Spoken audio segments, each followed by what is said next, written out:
Podcast is now starting. All attendees are in listen-only mode.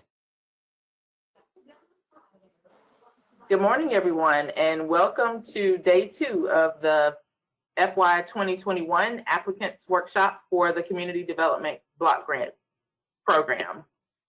Today, we will go over application development, and so we will go over a few housekeeping rules similar to yesterday's session, where all participants are currently in listen-only mode. At the end of the day, you will have the opportunity to unmute yourself and ask questions verbally, but we do encourage you to use the chat feature at any time to place your questions, and we will entertain them during our sessions. Additionally, if you have any specific questions regarding your specific community, feel free to email any of your questions or your comments to cdbg.biz@dca.gov. Today's agenda, as I mentioned, we will go through the application development for your CDBG applications. We will start with our public facilities program.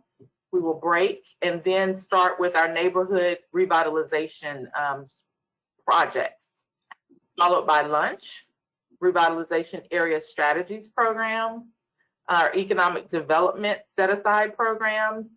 We'll have a walkthrough of the DCA mapping tool, which includes the area of concentration maps. And we'll also roll out and display an overview of the application portal, walking you through step-by-step on how to submit your application online through our new online portal.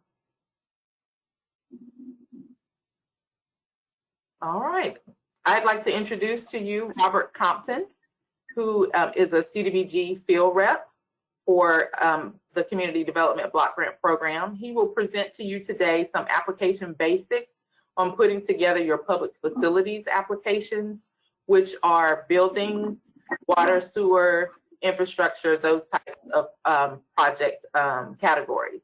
And so without further ado, I will go ahead and transfer it over to Robert. Robert, you're on mute.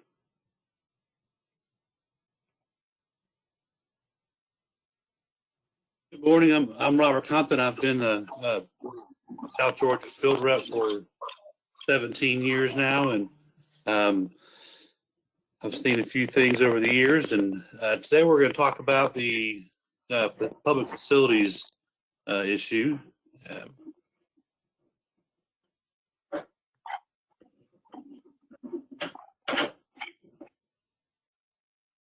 All right, so the purpose of the project is to meet the needs of low to moderate income individuals using several methods. Some are bricks and mortar, some are concrete paving, and others are piping and plumbing.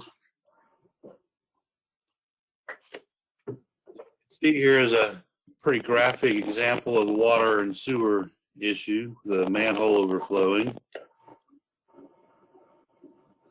As you can see, this is a dirt road that is just overcome with flooding. That would be considered an extremely high need there. Here we have some boys playing ball in a parking lot. That's probably going to be a boys club or something similar. Here we have seniors in a facility that is overcrowded. Hopefully they will have something new or more expanded use. Head Start facilities are a great program.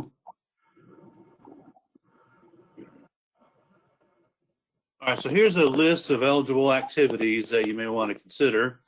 Healthcare facilities, battered women's shelters, mental and physical health departments, and acquisition for public facilities. If you want to involve your city hall or courthouse or something like that, that is forbidden under our project. The renovation and construction of new space for the primary purpose of general purpose local government is not is not allowed.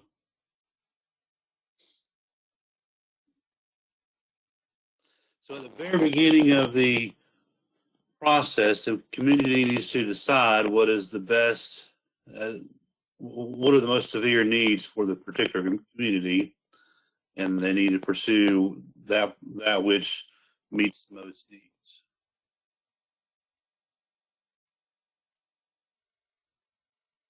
Now, once you have put a project together, you need to identify all of your key players, your grant writer and your grant administrator. That may not always be the same person, and your architect or engineer.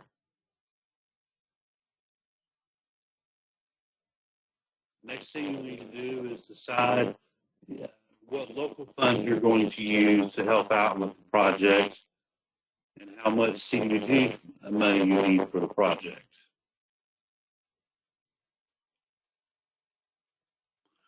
Some important line items you need to consider are your administration fee. The administrators do a lot of work, and they deserve to be paid accordingly. The same thing with your engineers. They do a lot of work and expect to be paid accordingly. You'll need to have a construction estimate, and you'll need to consider how much acquisition you may need for the project.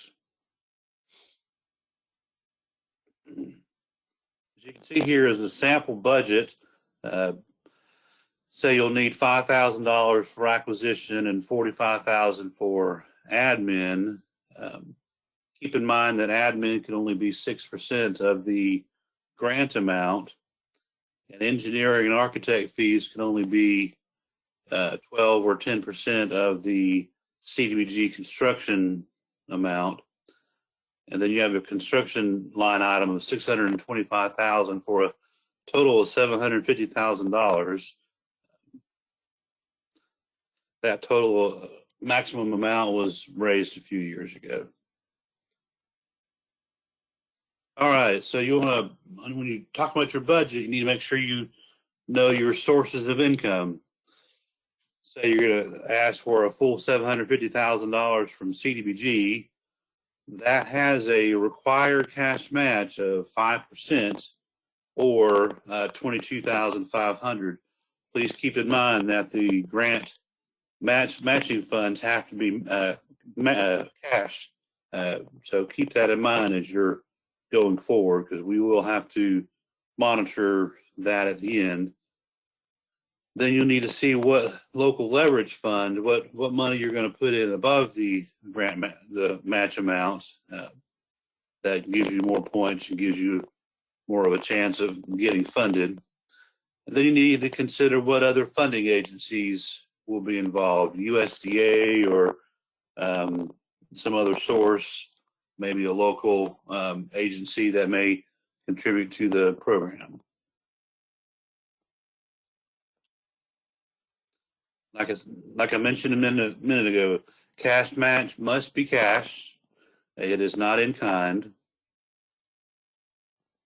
If you had a $500,000 grant, your cash match would be $10,000, but a $750,000 would require $22,500. And the cash match can be paid for by either the local government or a local agency or somebody. It doesn't matter exactly who pays for it, but it is required as part of the grant. All right, so leverage. This will be additional funds that you put into the projects, whether it's land, the value of the land, whether it's new materials, or any work that the local government may perform to help offset the cost. Operating budgets and salaries and already owned furniture and equipment do not count for leverage. They have to be new equipment and furniture. Leverage will be monitored, and you must be realistic to use achievable amounts. Penalties will apply. keep in mind that we have to verify the cast and match leverage amounts before your final pay request is approved. So we need to know this information as far in advance as possible. All right, construction costs. So your architect or your engineer will give you their professional cost estimate as to what they think the construction will cost. The PAR or the PER is a vital piece of information for us. We rest heavily on that when we're reading the application.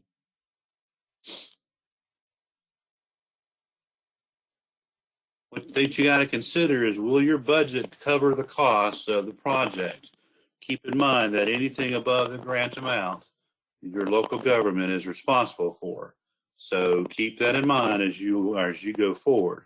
So you need to ask yourself if you need to scale back on the building or the roads, or decrease the pipe size or something like that, some way of decreasing the cost of the project if you think that you don't have enough money to make it work.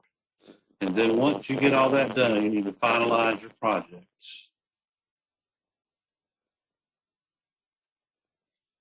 All right, so the most important thing out of all of this is determining your beneficiaries.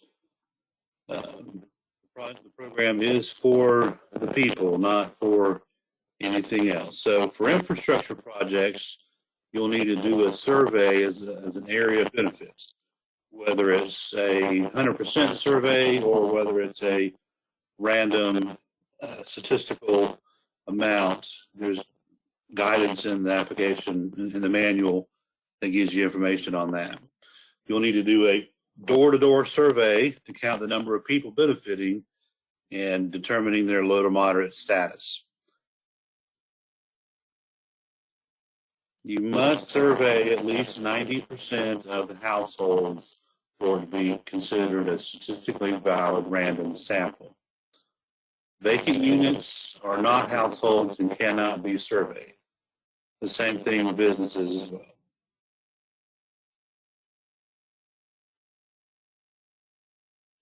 All right, here is a screenshot of a DCA-6 that breaks down your beneficiary numbers per line item.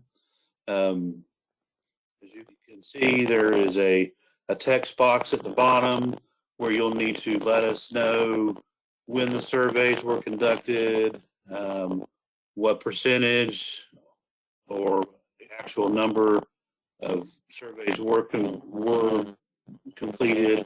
We'll need to know in the summary box what percentage, so we can determine whether or not enough people were surveyed. All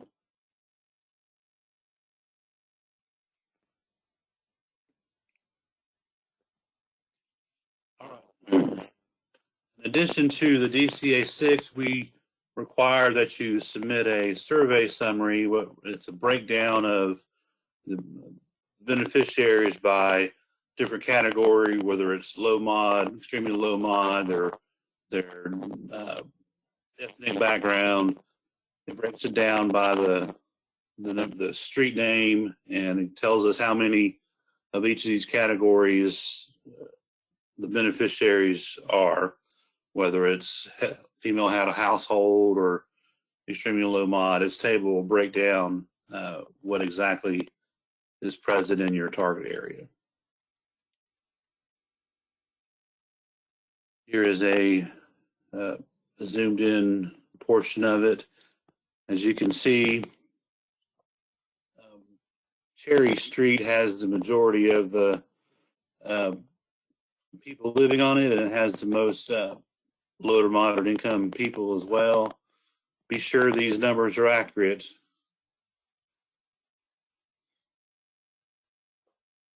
All right, for a building, you'll use a survey using a limited clientele benefit. Seniors at a senior center are categorically low mod, but keep in mind that seniors that are just using a sidewalk or a road are not considered categorically low mod. Nursing home residents are not categorically low or moderate income. You'll need to determine who is using the building. You'll need to survey the user groups. In some cases, you can get a letter from the director stating such and such number of people live here and they're at a certain level of income. It depends on the type of building you're looking at as to whether or not that is sufficient.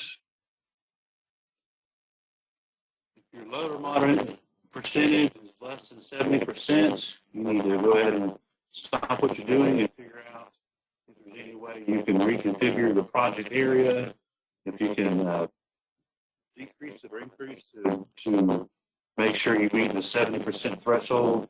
Because if you do not have 70%, your project is ineligible and likely to not be read at all. Please keep that in mind. I hate for you to waste your time on a project that's not going to work. All right, DCA 4, this is where we get to the meat of the application. This is where you tell us the description of needs to be addressed in the target area. You need to describe the problem and how it affects the people, not the staff, but the people using it. You keep the focus on the residents or the users. You want to sell us the story. So if a community has a cracked sewer pipe and the treatment plant is over capacity due to infiltration, we want to know how that affects the people. We don't want to know how it affects the municipality, but how the people are affected. CBG grant is a people-solving problem, not a municipal problem.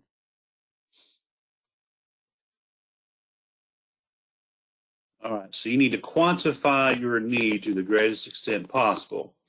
Say there are 46 households in the target area who are not served by city sewer, and the septic tanks are malfunctioning because of the poor soil and conditions and lot sizes. That gives us an exact number of people who are being served. Please be sure to let us know the applicable information. If you're having trouble with contamination of your sewer, you need to get us information exactly what the health department says, how many wells are contaminated, or something similar to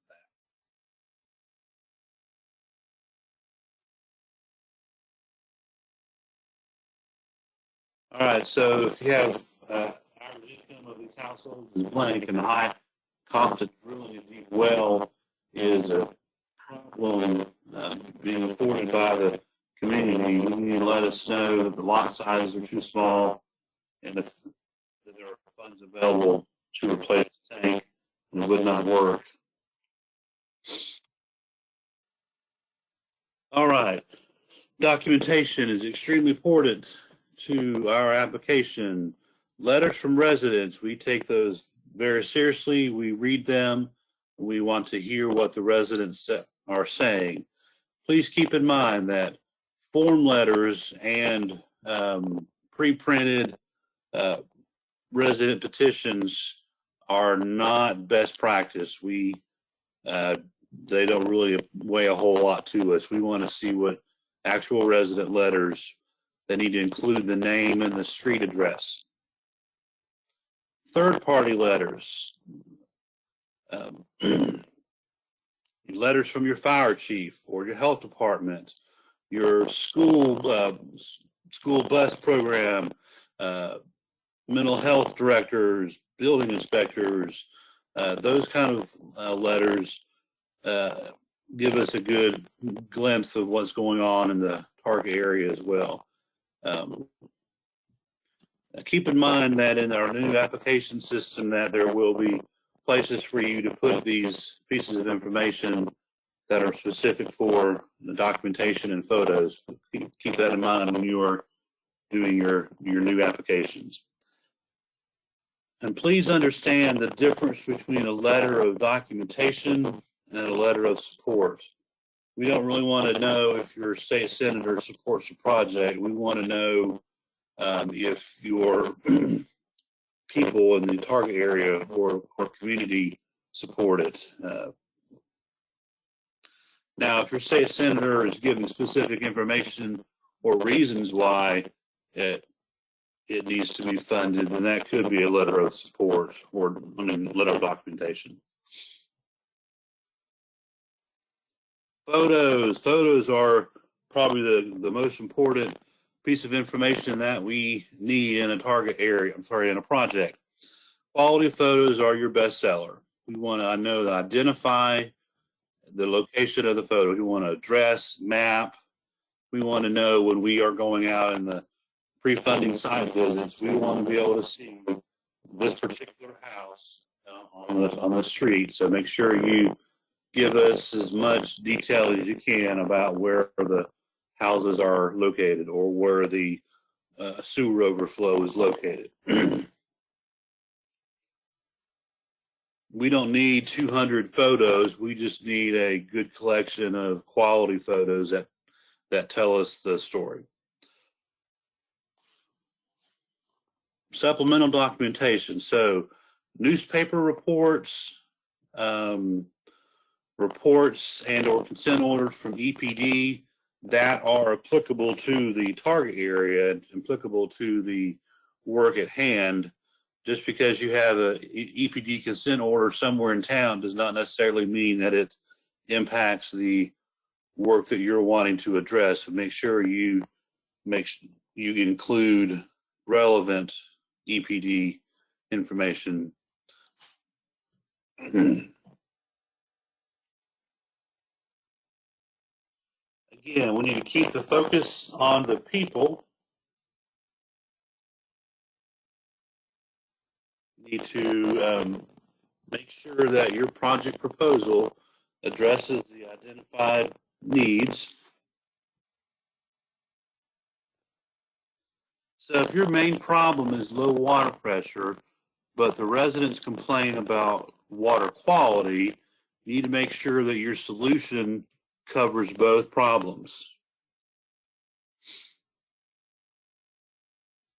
You'll certainly want to avoid political pitfalls, which I know is a difficult thing in the present environment, but you need to make sure that you avoid those at all costs.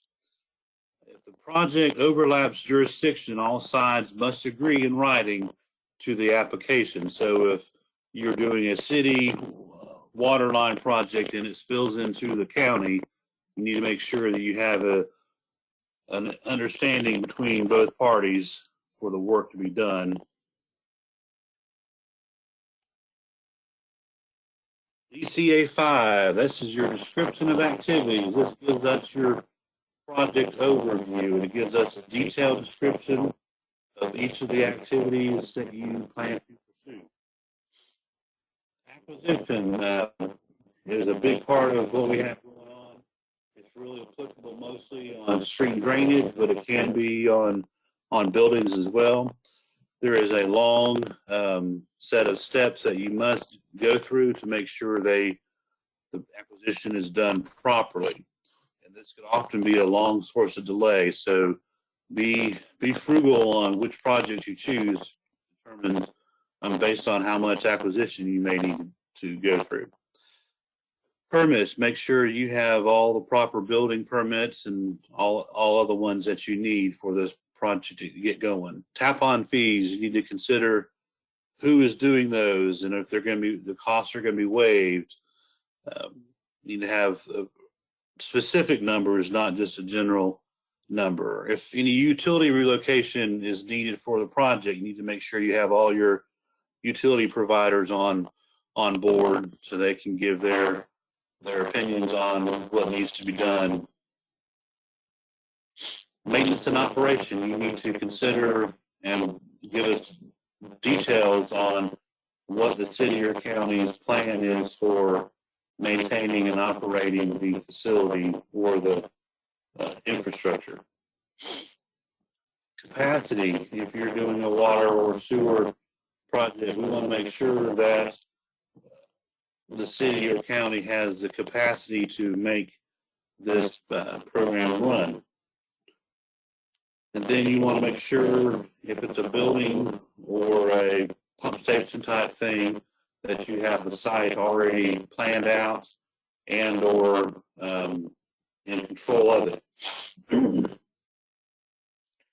then you need to give us an implementation schedule. How long is this going to take you to do the project?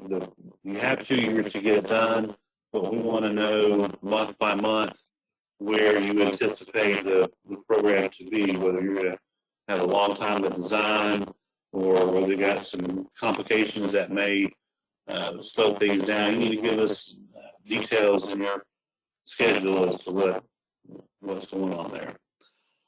Please keep in mind that all of our projects are Section 3 projects. That means that if the contractors intend to hire, they need to go through steps to ensure that they have attempted to hire locally.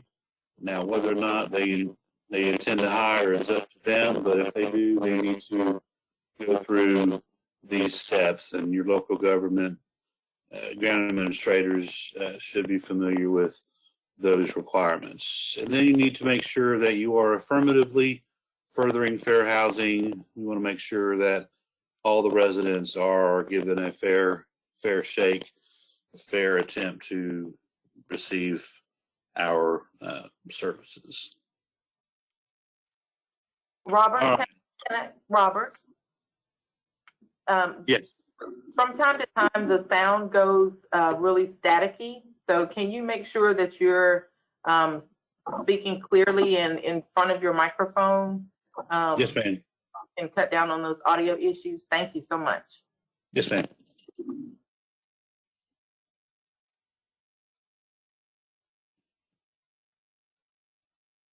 All right. You'll need to be sure to address the need for household plumbing. You need to address whether or not you need to abandon any wells or septic tanks. And your design configuration must make sense.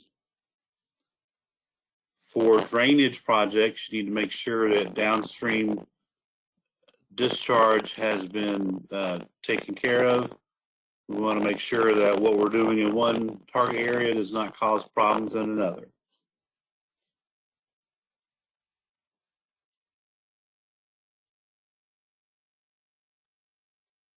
All right, so you want to identify your design standards. Specifically for street and drainage, 25-year storm event is the norm. You need to thoroughly justify why you would use anything else.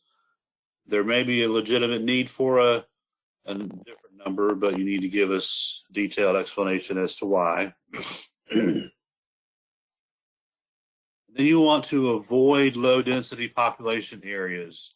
We want to make sure that we're getting enough bang for our buck. So we want to make sure that we have low enough cost per person to make this work. If you have a very low target area, a low density population area, it's not going to weigh as well as one that has a lot of houses. And problems created by developers are not considered to be a high severity of need.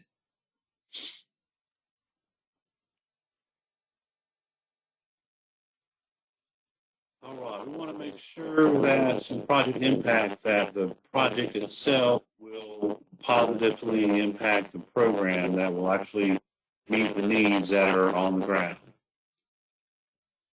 We want to make sure we are meeting the needs of the residents. All right, financial issues. You want to make sure you document all your sources of cash match and leverage with signed and original commitment letters. For a new program, you're going to want to have documented sources of operation funding, staff salaries, equipment, etc. Basically, we want a business plan to show us what exactly you intend to do with the building. Your engineering report is a vital piece of information. It gives us the exact amount of details depending on the complexity. Professional cost estimates are required. You need to list your design standard, any unusual site conditions that may lead to higher costs. Robert, can you check your audio again, please? Yes, ma'am. I don't have anything else going on. Okay, just speak clearly in front of the mic. Okay. Thank you. We want to make sure you have your hydrological calculations included, and scores will be reduced if they are not provided. You also need to include existing and proposed conditions maps. We want to be able to see exactly what is there on the ground and what exactly you intend to do to address the problem.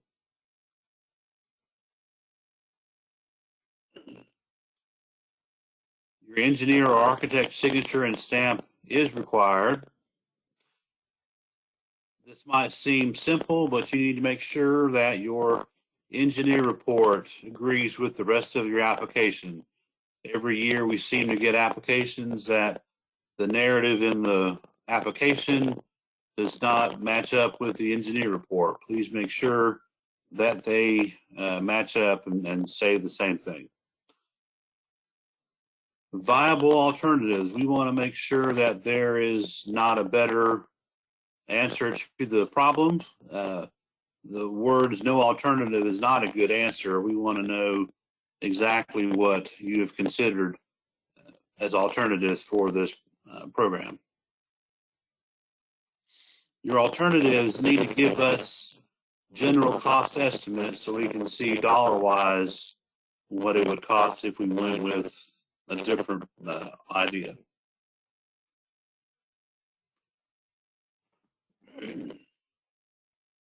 Maps. Maps are very important.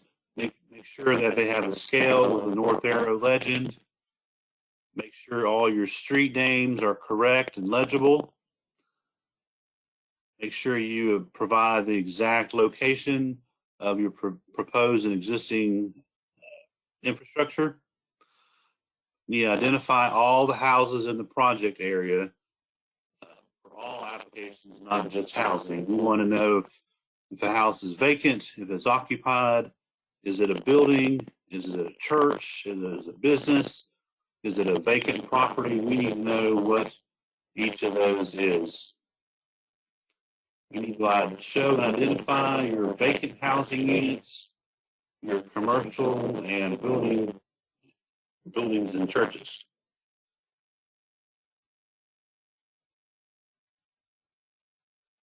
You need to include a street address in the target area so we can be located using a GPS.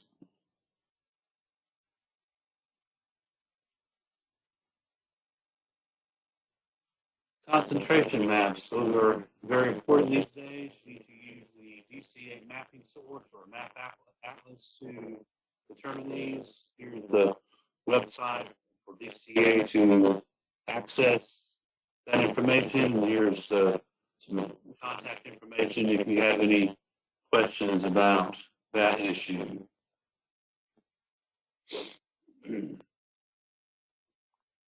All right, we need to have 3 separate concentration maps.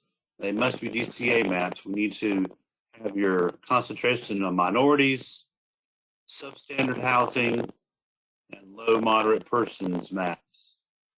You need to identify the target area on the map so we can see what exactly is going on.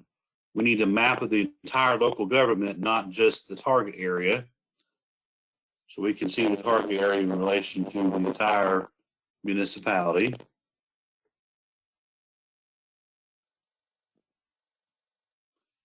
If you have none of the concentrations or one or more of them is missing, you need to put some text on the map that says there are no concentrations in this target area or they are scattered. Because if we go in and see that there is not a particular concentration map, we're going to question why, and points may be reduced for that.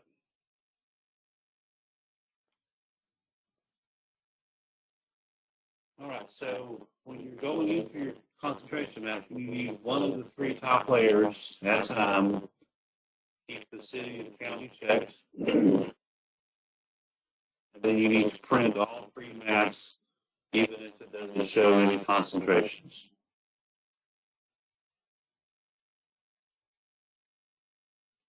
You need to include a location of photos. You need to have each of the photos numbered, and arrows showing the direction from which the pictures was taken. You need to cover all the areas that you intend to include in your target area.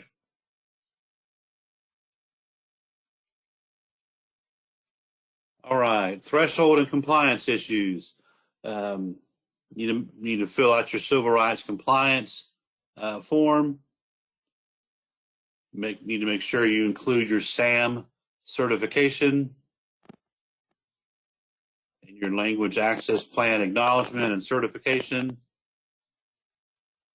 and any public hearing documentation as well. You need to include the tear sheet as evidence of the pre-award publication. And if it's required in Spanish, you need to include both the English and the Spanish ads.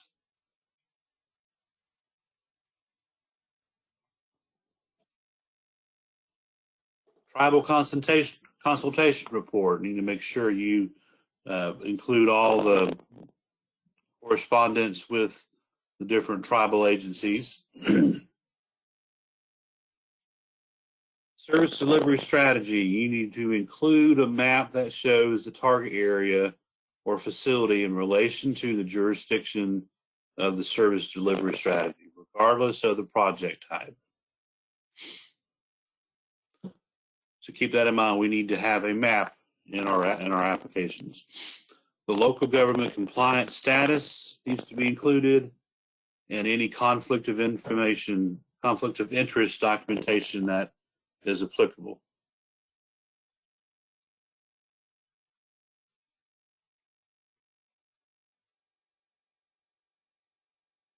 All right, so if 5% or 1,000 people in your jurisdiction are of another language other than English, you have met the threshold.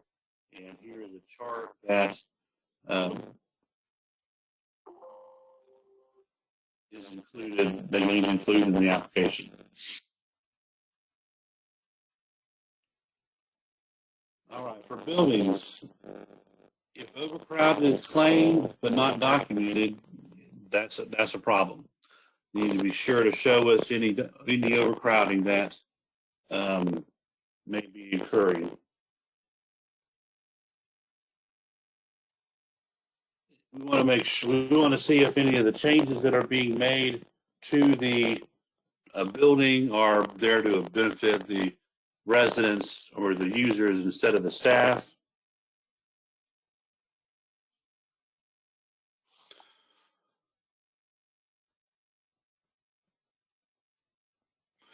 You need to be sure to give us supporting documentation that the work being done will meet the needs of the clients.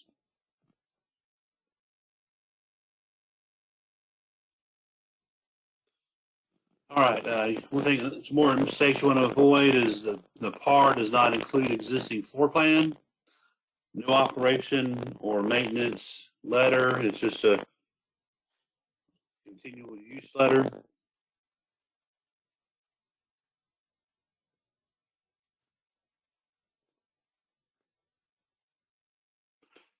No third-party letters were included as documentation. The application suffers from a severe lack of documentation. The problems identified appear to be more of a maintenance issue, especially with the exterior of the building. Some more mistakes from last year. Application includes letters and narratives describing the problem, but no photos to document claims. No photos of certain manholes or certain cleanouts in the yard during the homes. Water quality is reported to be poor, but no photos show water discoloration. No photos of stained clothes or fixtures are included. Dashboard rates appear to be low. It looks like the county could raise rates to help offset the needs there. Photos did not show any backups in the homes, and no contamination was documented. Some more mistakes. The application includes abandoning 5 septic tanks, but the PER states that the drainage fields are not working properly, but there are no photos or documents to show this. The application includes 2 separate areas, but area 2 does not meet the low mod threshold. All park areas must meet the standard of the 70% low moderate income. The application claims yard and street and home flooding, but very poor documentation of any real need. We don't see significant street flooding and no yard flooding. We don't see any damage to homes. Another one, cost per person is the highest, double the average cost per person, and does not document any extremely high need.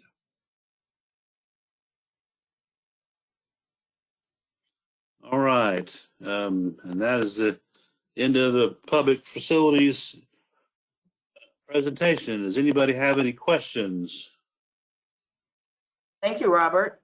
We do have a few questions in the chat box that I'll read aloud for you. We'll also ask any staff that's online if you can also chime in to assist. That would be great. So the first question that we have is there a general rule of thumb for cost per person that is considered competitive? I'll jump in here and say that, every year the applications or every competition is going to be different.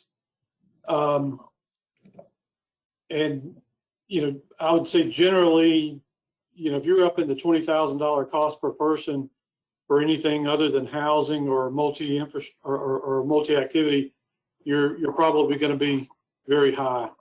I think typically, water runs around, $4,000 to $5,000 per person. Sewer is going to be more expensive. You're doing multi-activity or multi-infrastructure in the same neighborhood. Obviously, that's going to be more expensive because you're spending money on several different infrastructure items for the same number of beneficiaries. But I think, and somebody else could jump in if they're on the water panel, but I think for something like straight water, you may be looking at $4,000 to $5,000 per person as generally an average. But again, it just depends on what you're actually doing. If you're putting in a water tank that's going to serve the entire city, obviously that's going to be a much lower cost per person than a small neighborhood. Okay, thank you, Fred. Also, if you have a building that has a low number of beneficiaries, like say an MR adult center, those costs are going to be higher as well because there's fewer people being met. Okay, thank you, guys. The second question is, can CDBG grant funds pay for sewer tap fees? I'll jump in again. That is an eligible expense for low and moderate income. We cannot use funds for tap fees for above income. We normally, we see a lot of times that those will be included as leverage. I'll be honest, that's what I prefer to see, is that those funds be used for or donated and counted as leverage. It lets our money go a lot further in serving low mod beneficiaries. All right. And the last question is, can you please speak to the alternative survey methods, beneficiary calculation methods allowed this year as a result of the pandemic? And I'm going to allow our compliance officer, Kathleen Vaughn, to chime in on that one. Hi, good morning. So this year we do kind of in the manual highlight CPD notice 14-013. And that notice does review the different ways that you can gather data for it. But I want to point out specifically page 6. So you are allowed to use ACS data if you would like. And HUD does provide this data. It's their LMISD data.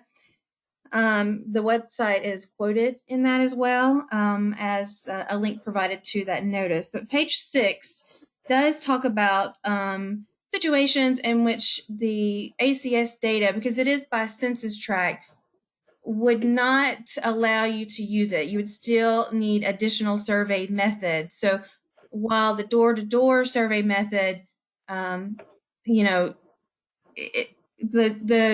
memo goes further on to talk about how, contactless approach, but you may still have to do some sort of household survey door to door.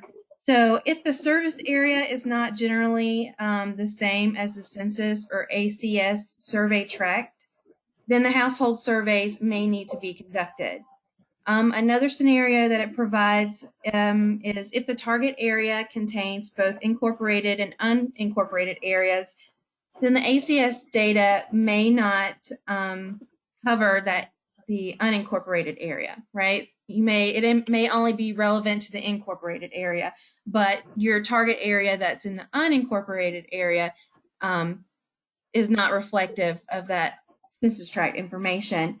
So in that case, you could submit a mix, right? You could submit the ACS data for your incorporated data, but you would have to conduct household surveys for those unincorporated data, unincorporated areas, excuse me.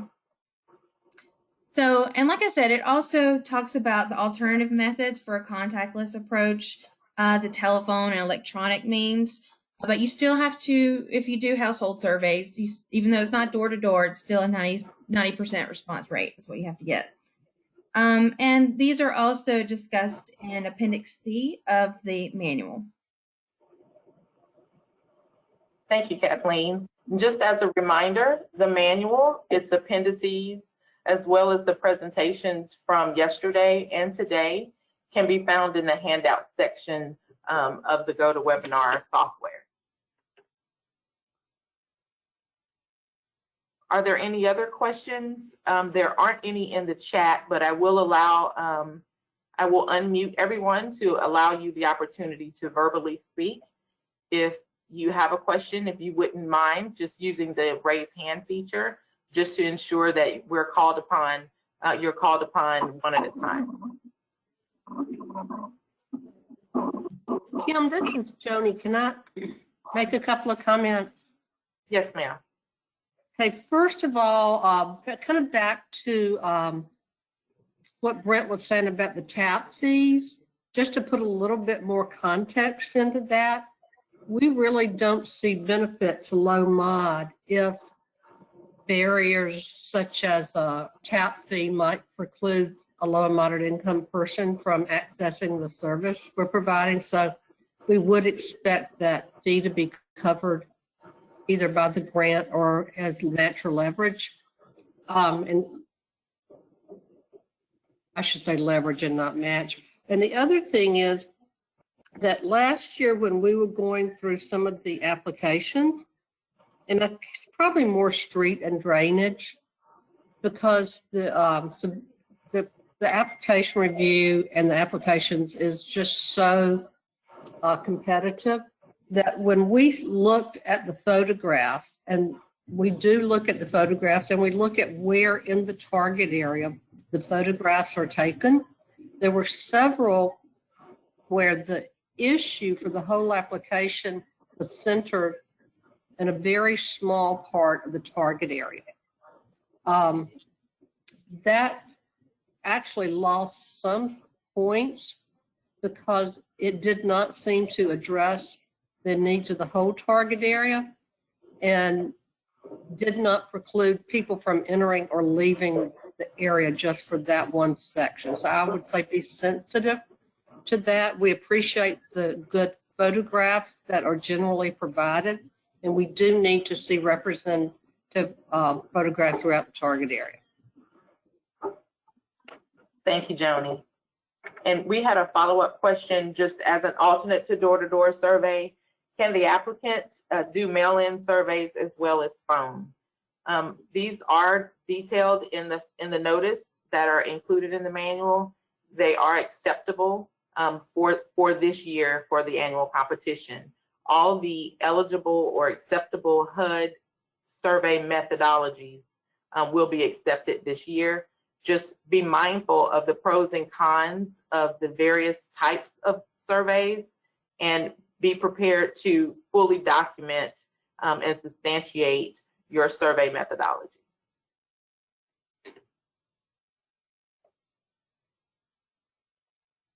Are there any other questions?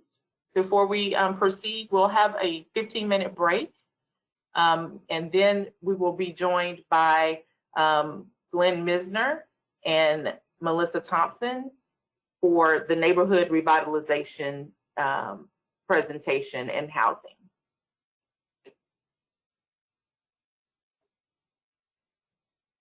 All right, we will come back in 15 minutes. Let's reconvene at 10:05. Thank you.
Glenn, you about set up? Well, I hope so. We'll see. You want me to go ahead and transfer the screen? Yeah, do it. Let's Okay. make sure we can get this going.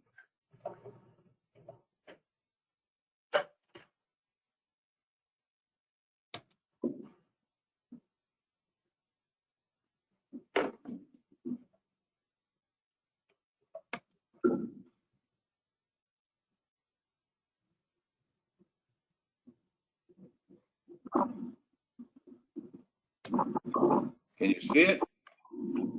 Yep, I see it. Kim, is it up? It's up. And it moves through.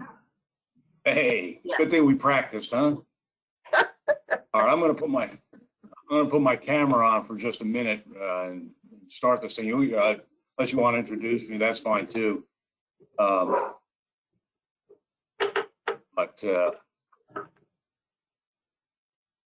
Okay, I think we're. how do I get it?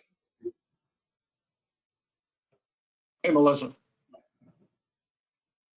All right, I'm gonna go ahead and restart the broadcast. Okay.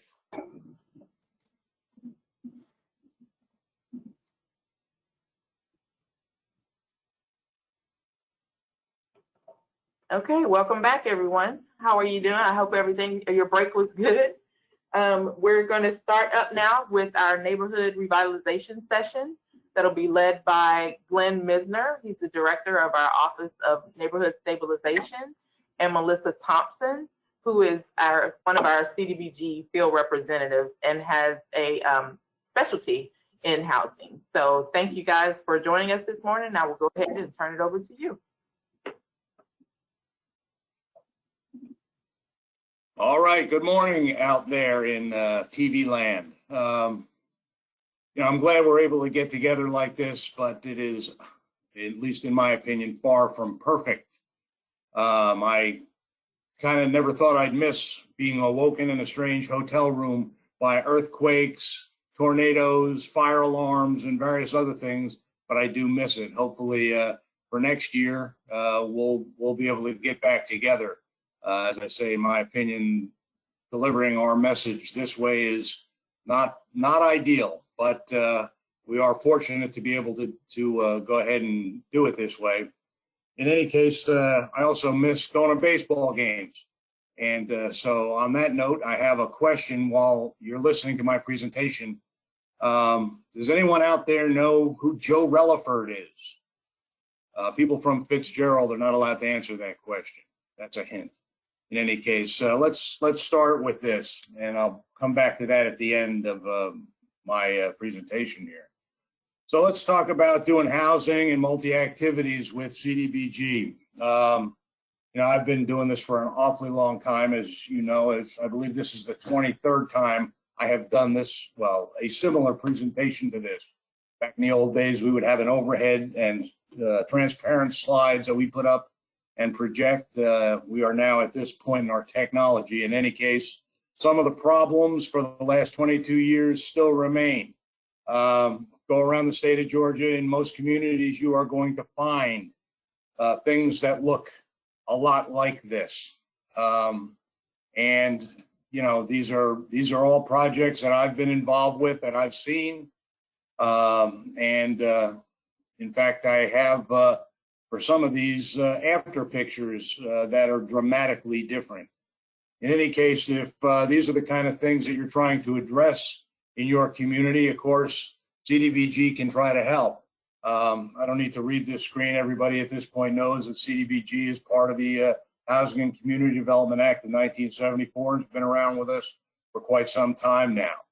And that its primary objective is to develop good, viable communities through improvement of living conditions, principally for the persons of low and moderate income. So local governments can do a lot of different things with CDBG. It's a lot more flexible program than some of our other funding sources through HUD. And again, as long as you can meet a national objective, you are eligible. There are only three: benefit low and moderate income, prevent or eliminate slum and blight, or meet an urgent need. And of course, as you are aware at this point, the DCA has programs that address all of these national objectives. And you probably already know this, but it's worth repeating. The funding limits for a single activity under CDBG or EIP or the redevelopment fund is $750,000. For a multi-activity, it's $1 million. And of course, this year we are boldly going where DCA has not gone before through electronic submission.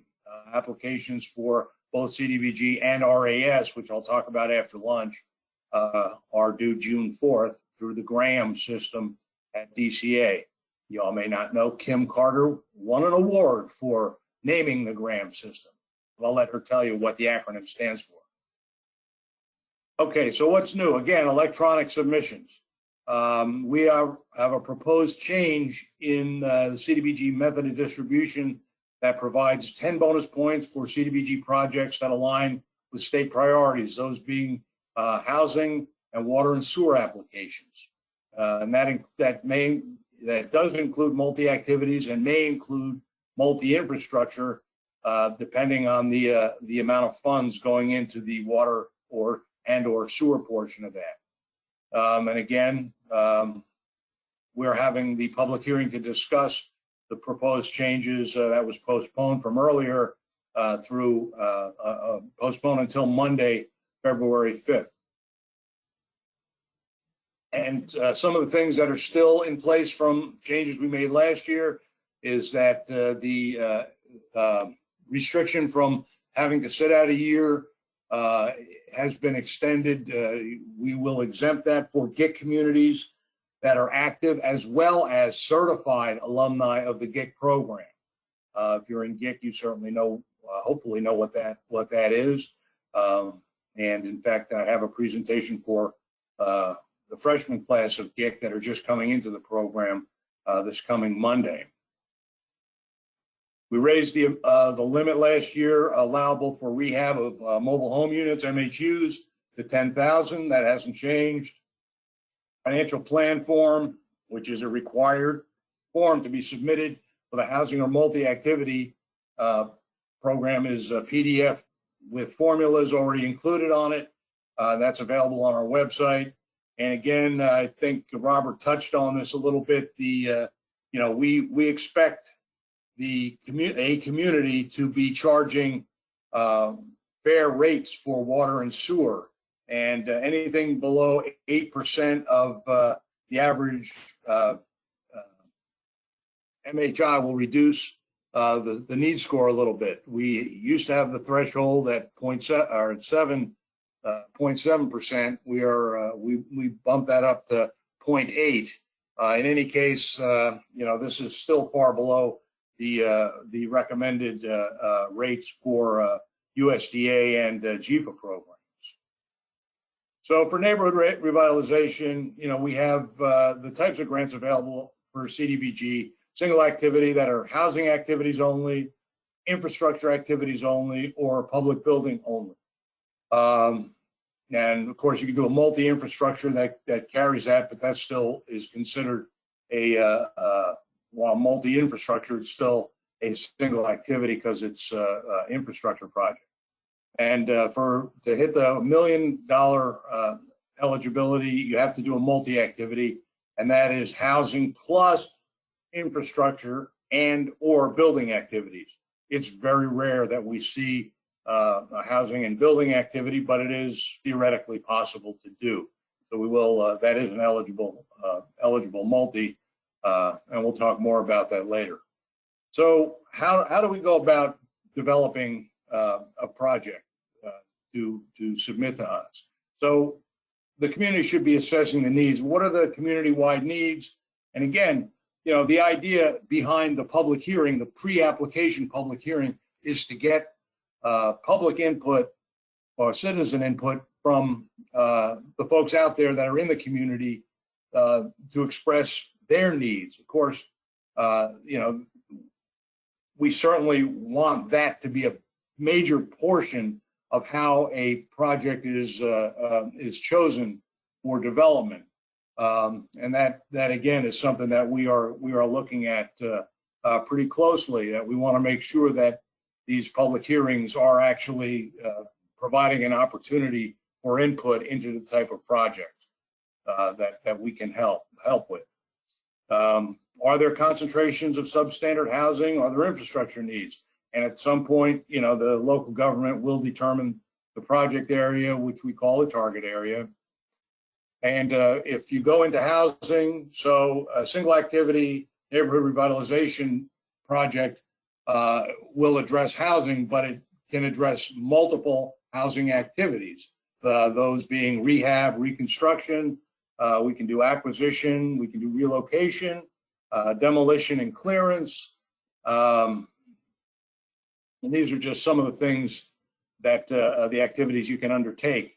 So who's eligible for assistance? For housing, again, as Kim pointed out, 100% of the housing beneficiaries have to be low and moderate income. But individual or family homeowners, owner occupants of structures, investor owners, we can do rental units. There are some requirements that we'll talk about in a little bit for investor owners, but we are able to do rental units. And again, the occupants must meet the LMI definition, and the beneficiaries must possess clear deed and title to the property. Life estate agreement is okay. We see that a lot where, an elderly person has deeded their property over to a child or someone else. As long as they are allowed to live in there for the rest of their life, and that's a written agreement, we will consider performing rehab activities on that property. And again, of course, properties must be within the jurisdiction of the community that's applying. So for rehab, rehabilitation, simply to repair and or bring to code or the program property standards an existing substandard housing unit. Reconstruction is where that dilapidated housing unit is demolished and a new unit is built on the same site. And we do limit reconstruction under the CDBG annual competition to owner occupied only for that. And just as a note, it doesn't have to be on the same footprint as the former house, but it does have to be on the same plot, same piece of land. You can acquire real property. A lot of times you need to acquire property to perform some of the things you want to do, especially for demolition and clearance of dilapidated vacant housing. We are allowed to pay for the costs incidental to disposing of property that are acquired with CDBG funds. That's disposition.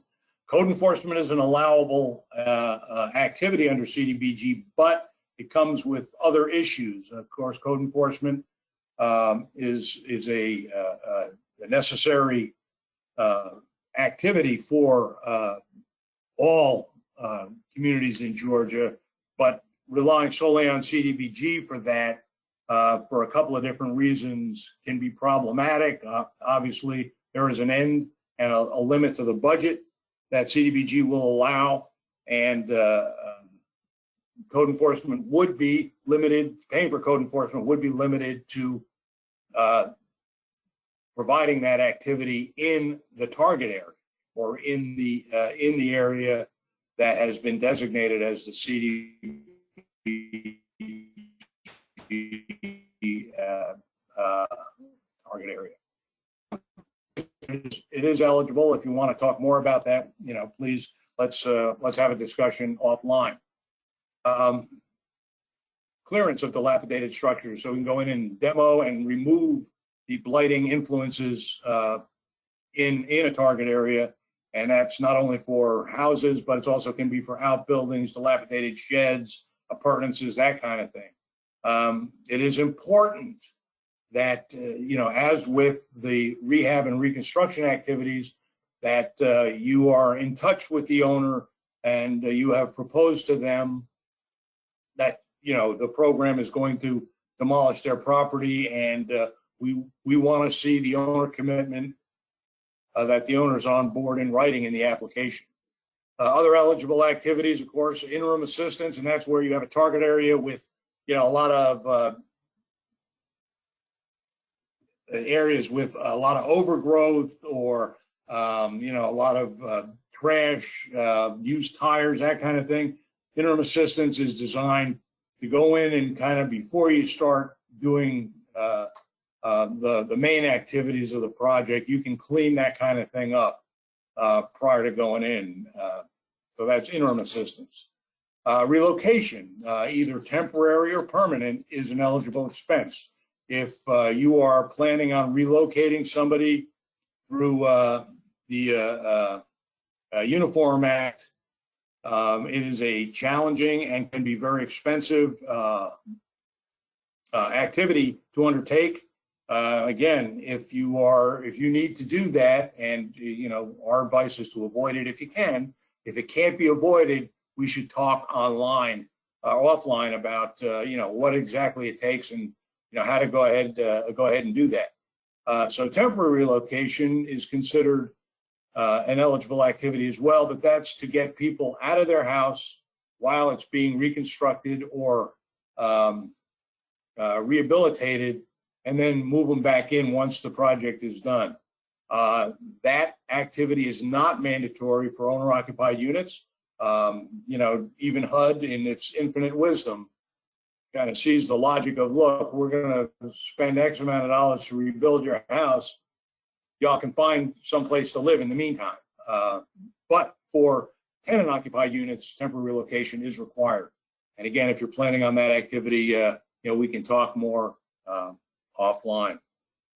And in houses where folks may need removal of architectural barriers, and this is for folks that are disabled and wheelchair bound or whatever, you can remove the architectural barriers in the house and provide assistance to make that house livable for folks that are disabled, and that can be widening doorways, raised bathroom facilities, being able to have a sink where you can actually kind of roll up to it and get your legs underneath so you can use the sink, that kind of thing, all eligible under CDBG. But also do home buyer assistance. We don't see that too much these days, but it is an eligible CDBG activity. We can do home buyer assistance in the form of down payment assistance. There is a CDBG guideline that down payment assistance, if you call it that, is limited to 50% of what the prospective homeowner needs to get in the house. But we can also do other things like pay for closing costs. We can do a principal reduction payment or an interest buy down to make it affordable for a homeowner. And of course, has been in place since probably 2005 or 6. DCA policy mandates use of fixed rate mortgages. We don't want any of these funky mortgages that got us into the housing problems that we experienced beginning in 2008. So multi-activity, maximum again of $1 million. And what that's designed to do is to provide comprehensive neighborhood revitalization where there are not only housing needs, but there are also infrastructure or public facility needs in that community as well. In a multi, it's going to be all the same target area, and they're going to have to be interrelated activities. In other words, we don't want you doing housing activities on one end of the street and water lines at the other end of the street. We want them all to connect where the same, basically the entire area is going to be served by the infrastructure improvements, and the housing activities are going to take place target area wide. And we want it to be comprehensive. We want it to meet all or most of the needs in the target area that you've described in your DCA 4. And we also want to show a reasonable distribution of funds between activities. And what I refer to there is, we're going to recognize that somebody's going to see an extra $250,000 available. Well, let's do one rehab and then, spend the other $900,000 or whatever on infrastructure. That's really not going to fly. That it does not meet the spirit what we're trying to achieve with a multi-activity project. So we want to see a reasonable distribution of funds between activities. And another thing, and I'm going to again talk more about this in depth over lunch, or after lunch, I should say, is the RAS designation that DCA offers. We are, again, trying to implement the electronic submission of RAS applications for new and annual reports. And again, we'll talk more about that after lunch. So we're going to talk a little bit about the application review process. What happens after you submit it? Melissa's going to talk after I'm done in a little bit more depth about that. But just so you know, each application is read and reviewed by the housing panel, and the rank and scores based on feasibility, strategy, impact, and need for the project. So let's talk a little bit about feasibility. So how and why the project was chosen. When we reinstituted the DCA 3 form, that's what we want DCA 3 to be, is the explanation as to what's going on in the entire community, where the problems are, and kind of boil it down to the project that's been chosen, and how, what the logic was and what the methodology was to get there and choose the particular projects that's being submitted. We also want to know what property standards are to be used. Now, some of the, the home program and CHIP program at DCA requires that, the house be brought up to code. CDBG does not require that, although it does make sense that if you're going to go in and make an investment in a house, you're going to bring the entire unit and all its systems up to code. So we do want to know what property standards you're going to use. If you are going to use anything less than bringing it up to code, we probably should talk a little about it. If you want to do a roof replacement program, while technically eligible for CDBG, it may not be the most competitive. Lead-based paint since 2000, the year 2000. Every pre-78 house has to be assessed for lead-based paint hazards, and we want to make sure in your application you demonstrate that you understand exactly what needs to be done, and you need to budget accordingly for that. We want to know what outside funding sources and commitments you are bringing to the table to achieve this program, the goals of the program. We want to know who's going to be actually doing the work, the oversight and experience of the folks that are going to be administering this program. We want to make sure that they have the expertise to go ahead and get the thing done.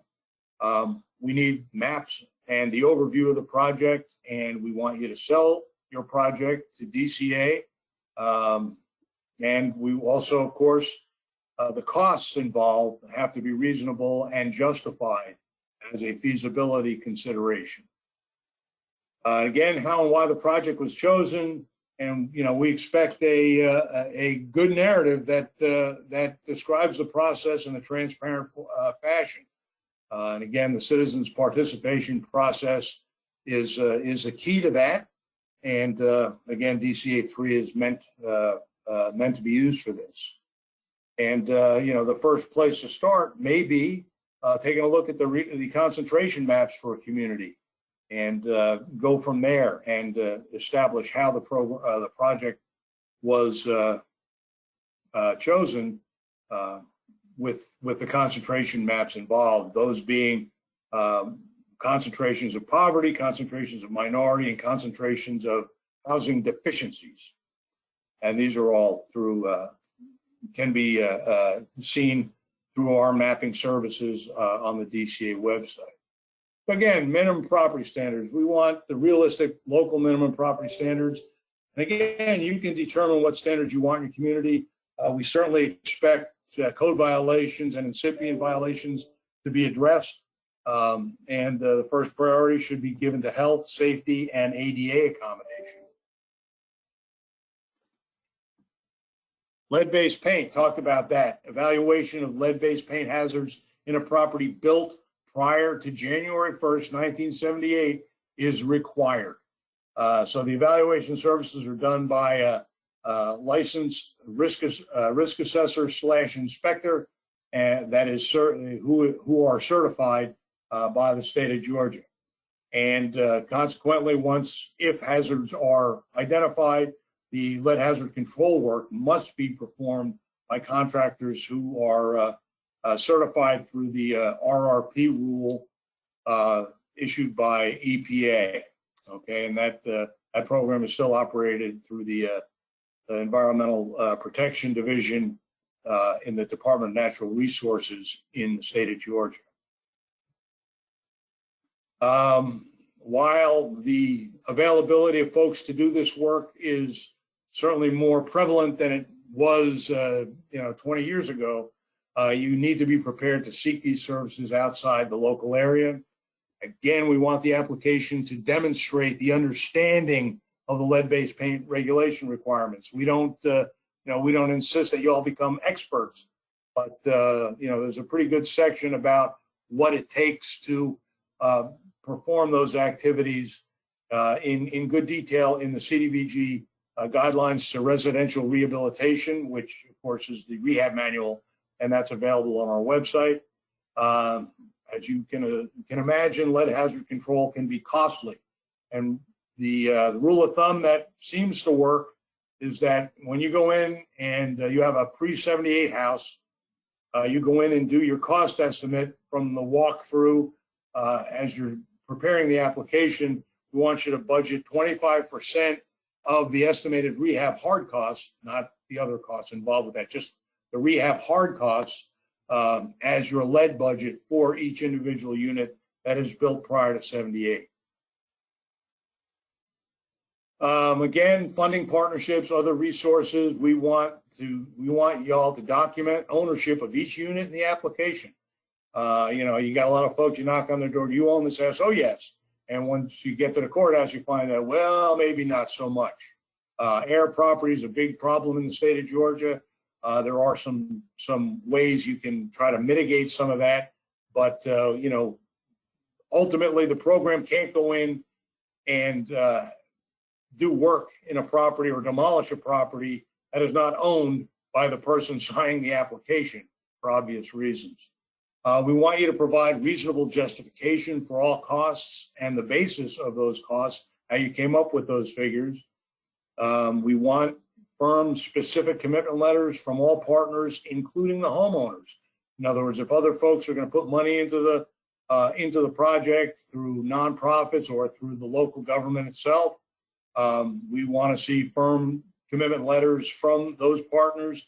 We also want to see written documentation in the application that the homeowners are on board with whatever financial participation formula you have devised for your program. If you are going to acquire a property and we don't expect you to have a firm commitment or a contract with somebody, but if you can get to that point where the commitment is there, that commitment should certainly be conditional on grant award.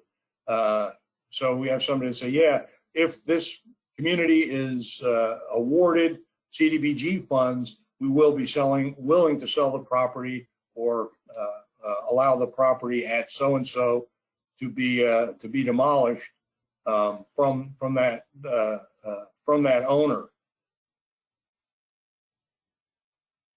We want to ensure that the individual commitment letters are issued and signed by authorized individuals. Okay, so obviously we want owners signing those commitments. That somebody, Joe Schmo says, yeah, he'll sell you the property. That's not really going to count for much. And again, pledges of support, narrative that says you're going to do X, Y, and Z without those commitment letters are going to lose points in the competition. With having said, you have funding partnerships from various folks other than the homeowners, we want to know how each one of those funding opportunities will be applied, at what point the funds will be released. For rehab, certainly, and reconstruction, we want you to tell us how the contractor is going to be paid. We get to the recipients workshop and we talk about that in more detail, but we do expect you to at least address that in the application. General property improvements, these are things that are not code violations or recipient violations.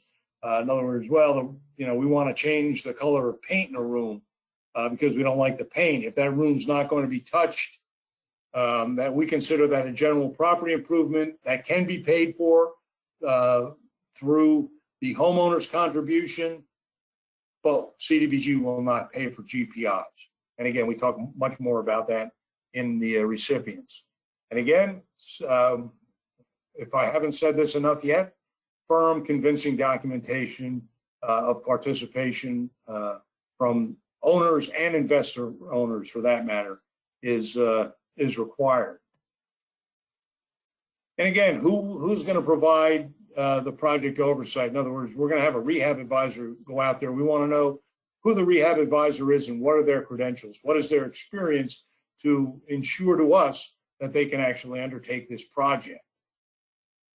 We want to demonstrate capacity to undertake the project by the community as a whole. Who's going to be doing what in the administration of this award? And again, like with every CDBG project, we want to see a schedule of start and completion dates with milestones, inspection reports, and achievements along those lines. In the perfect world, we do want these projects to get done in the 2-year time frame that is allowed by DCA. And again, contracting and construction, the application's got to demonstrate the understanding of the rehab process. Who's eligible? Who's going to do the work right up? And what exactly does that entail? One of the things that we're faced with now are, because of the COVID situation and because of the kind of perfect storm of all the disasters that have happened in the state of Georgia, we are experiencing very, very high material costs for performing rehabilitation and construction. This is a fluctuating market. Hopefully, the prices will continue to trend downward as we move forward. But we expect your rehab advisor to do maximum value rehabilitation. In other words, we want the biggest bang for our buck that we can get, and designing the program with that in mind is really critical to keeping costs down. Again, the rehab, we will allow mobile homes, manufactured housing units, MHUs, to be rehabbed with a limit of $10,000, which, by the way, includes the owner match and of their participation.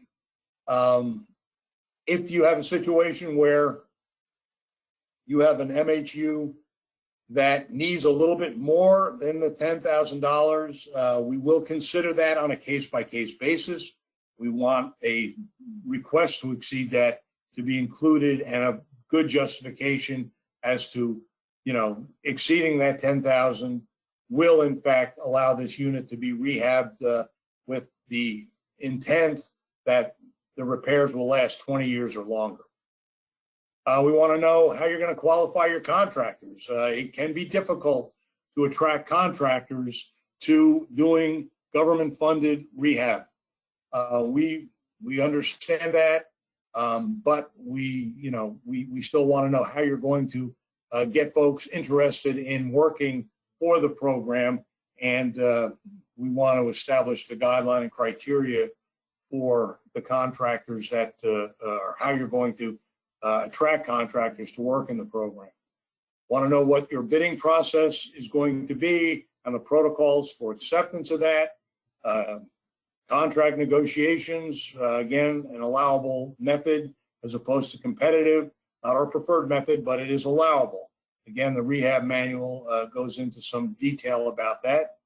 What's going to happen when you get into a house and something that hasn't been budgeted for comes up? In other words, you tear out a wall and you find out that the studs behind the wall are eaten by termites, you're going to have to do a change order. We want the application to demonstrate the understanding of what the change order process is. And again, lastly, the draw request and approval process, how you're going to, how and when you're going to submit draws to DCA under the program. Maps and photos, it's imperative that we get good maps and photos of everything you're trying to achieve with this project. And the instructions for the mapping forms, DCA 12, it spells out what is required for the concentration maps in the entire community, not just the target area, but obviously you have to include those concentration maps. And if you are doing infrastructure projects and just single activity housing, the SDS map requirement must be met as well if it's applicable. And we'll talk a little bit more about this in a few minutes. So again, going back to the maps, the target area maps, where you're going to be working, we want it to be in common scale. We want all the details on the map, all existing structures with street names, schools, commercial buildings, etc. want to be identified. The photographs of each individual unit must indicate the unit numbers. We'll talk a little bit more about that. We want to know the occupancy status of all the structures. What that means is, are they vacant? Are they owner occupied? Are they rental units? Are they non-targeted structures, non-residential structure? And we also want to know what type of construction each unit is. Stick-built, modular, which we consider the same, or MHU. And on the map, we want to know what you're proposing for each of those units, whether it be acquisition and clearance, rehabilitation, reconstruction, or no activity. And again, for our purposes, there are three types of residential structures. Standard, which need no work. Substandard, which can be brought to compliance with your property standards through rehabilitation. Or dilapidated, which for occupied dilapidated structures, we allow reconstruction. Or for vacant units, we can do acquisition and clearance of that structure.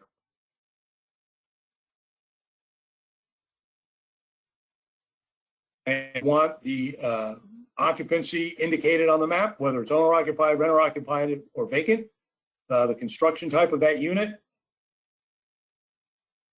and what activity you are proposing, okay? So if you're proposing no activity on a standard unit, that makes sense. If you are proposing no activity on a map unit that is indicated as substandard, we want a good explanation as to how that unit will be addressed without CDBG funds, because you're not putting any money into that. If we see that an unaddressed need that is not substantiated, if you will, you will not get the application won't get the full points available. We want to be as comprehensive as possible, and it doesn't mean that CDBG has to address every one of those units.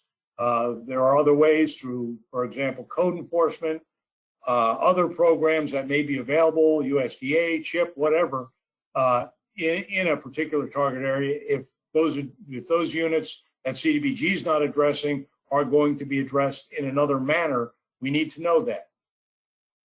Okay, and again, what are the activities you're proposing, and that needs to be as part of the map key: rehab, reconstruction, or clearance.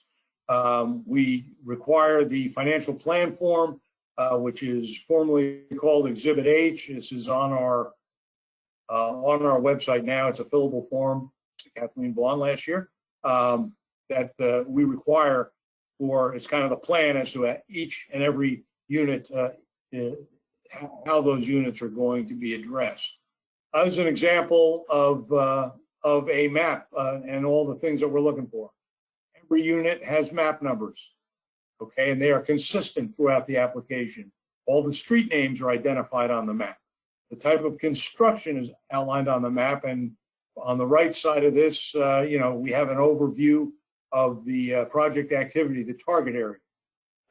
And that what we want to see there is what's the total population of that target area, what's the minority percentage, what the low and moderate percentages are, kind of who's what, and the total number of housing units, how many are substandard, and obviously the percentage is indicated here as to how many are substandard. And below that, the key to exactly what we're looking for. Make sure that you use dissimilar colors, because by the time we get this application, if the colors are close, we need to be able to tell, which is substandard, which is dilapidated, which are vacant, which are mobile homes. And there are different ways you can do that through the shape of the thing, and also where we're not going to be doing activities. Again, that should be keyed on the map, but we also want the explanation as to why they're not being addressed. Again, for each individual unit, we want photographs of everything you're telling us is wrong with the unit. We want to show all four elevations, front, back, side, and side. All the interior and exterior photos should clearly represent the condition of the structure and the problems that you're describing to us, and the budget that is going to be attached to that unit. The photos should illustrate the problems that will be addressed in the scope of work and the cost estimate, and each photo should be captioned. We need to know what we're looking at. When you give us a photo that doesn't have a caption, we're just not sure. As Denzel Washington said in Philadelphia, explain it to us like we're in third grade, okay? And be sure to include all the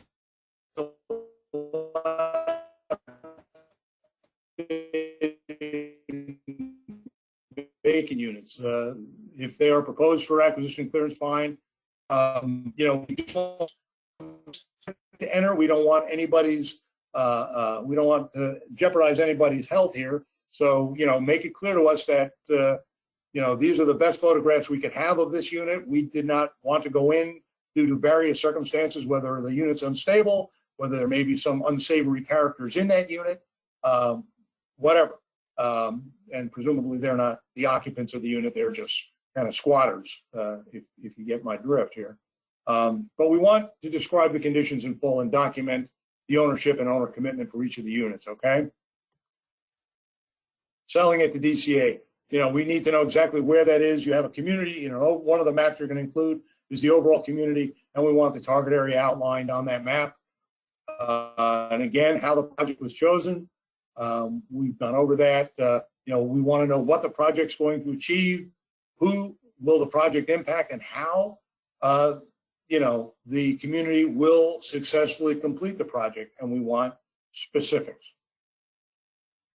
Again, each one of the applications is going to have an owner commitment to financially participate, and we want to know exactly what you're going to do. The general thing we see these days are deferred payment loans. We want you to discuss the terms and what the formula is going to be for how much the owner of that unit is going to inject into the unit.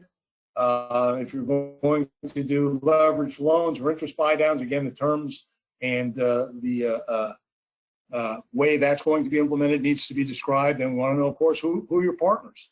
And the participation formula has got to be realistic. In a perfect world, we'd love to see, people are going to put in 50% of the cost of this. We know that's unrealistic through experience. But know your community and be realistic with what formula you're going to propose to us. And again, we want the owner commitment that they understand what it's going to take to get their home repaired. We want that in writing as well.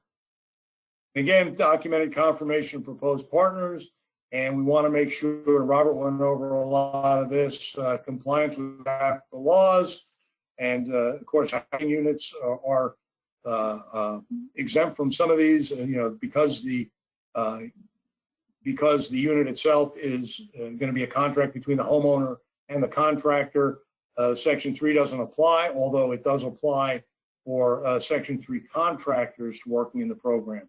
We want to know what the fair housing and equal opportunity efforts are being made by the community. The LEP requirement, I think everyone's familiar with at this point, needs to be addressed in the application. And if you are going to acquire, relocate, or displace anyone, an understanding of the Uniform Act is required. Any house 50 years or older is subject to the 6 review through SHPO, and the application certainly has to address that. Investor owner, as I said, we will do rental properties. However, the requirement is that the investor owner has to put up 50% of the rehab costs. And also, we will not forgive under a deferred payment loan. Generally, if a homeowner occupied unit is being rehabbed, we will forgive that loan incrementally over the course of the term of the loan, but we will not allow forgiveness under a rental unit at all. We also want the owner of that unit to understand that if we fix their unit, it can only be rented to low and moderate income tenants, and that they will be subject to signing a rent regulatory agreement. And again, a timetable needs to be included for what you're going to do, how the project's going to proceed, and the timelines and milestones you will achieve in over the course of the 2-year program. Again, going back unit by unit analysis of proposed activity, we want you to include cost estimates for each one. The best way to do it is as comprehensive a work write-up for each unit as you can will garner you the most points. Description of the proposed work needed with pictures illustrating the problems that you are describing to us. And the pictures serve as documentation, and of course goes for interior and exterior problems as well. The feasibility test forms we require for reconstruction, and that's basically the test that shows us that reconstruction is the best solution for the problem in that particular unit. Again, we want a complete financial form, which the financial plan form, which is included as Appendix H in the applicant's manual, and again is online on our website. Narrative that describes and documents the severity of all the problems in each unit. We want that need demonstrated in narrative and picture. Alternatives to strategy, a lot of times for rehab, the only alternative is reconstruction, and why you're not considering that. A discussion needs to be made there. And especially for multi-activity, because there are various things in infrastructure projects, there are different choices an engineer will make. We want the alternatives discussed, and we want the justification for why the strategy you've chosen has been chosen. And again, why the chosen strategy is the best for that target area and community. And again, what we're looking for is describe what steps the community has or will take to prevent reoccurrence of the described problem. Is not limited to housing and multi-activity. That's across the board for all applications. We want to know how the community is going to maintain what we invest in, what DCA invests in, and we want specific commitments to that. If the code enforcement ordinances are in place, it's a good idea to include copies of those ordinances and the policies that govern what exactly the code enforcement activities have achieved or what they will do, and we want examples of that, actions taken, the results from those actions. Discuss other detrimental conditions in the community and what efforts are being taken to resolve those issues as well. More comprehensive picture of what the local government is doing to address the needs in that community is a plus in your application. Again, the financial commitments that the applicant has or will make to support and maintain the improvements that are funded by CDBG, it's imperative to put that in the application. And we also want to know how CDBG funds will support other efforts in the community to improve the livability. Okay, this is actually also an impact consideration. You know, what kind of bang this project's going to make in that community. Marketing of the program. Now, you will already do that in the development of the application, but who has expressed and how is that, who has expressed interest and how is that interest kind of seated in the program? Or how will the interest be generated? Are the residents supportive of the program? And again, documented commitments from owner and investor owners is critical. Resident letters, handwritten, are the best, and commitments of documented written commitments of the participation amounts is critical. And again, maps, you know, in addition to the target area map I discussed that has all the details of each unit in that target area, the concentration maps must be included. I think we're going to talk a little bit about where those maps are on the DCA website a little bit later after lunch. So stay tuned for that. And if you can't, if you can't figure it out as you're moving through the application, give us a call. Be happy to direct you to where and how you can find those. Need consideration. So the need for the project, again, a scoring criteria. So what's the documented severity of need? And photos is critical. Our photos are critical of all the problems that you've described in your narrative, and the budget and the photos will support those activities. Describe the effect the project will have on the identified needs as well as the community as a whole. Are we going to resolve all the problems we've identified? And again, DCA 3 is intended to describe needs of the entire community. DCA 4 describes the need of the chosen target area and the project and what needs that project will address. So again, the need score is based on the described and documented need.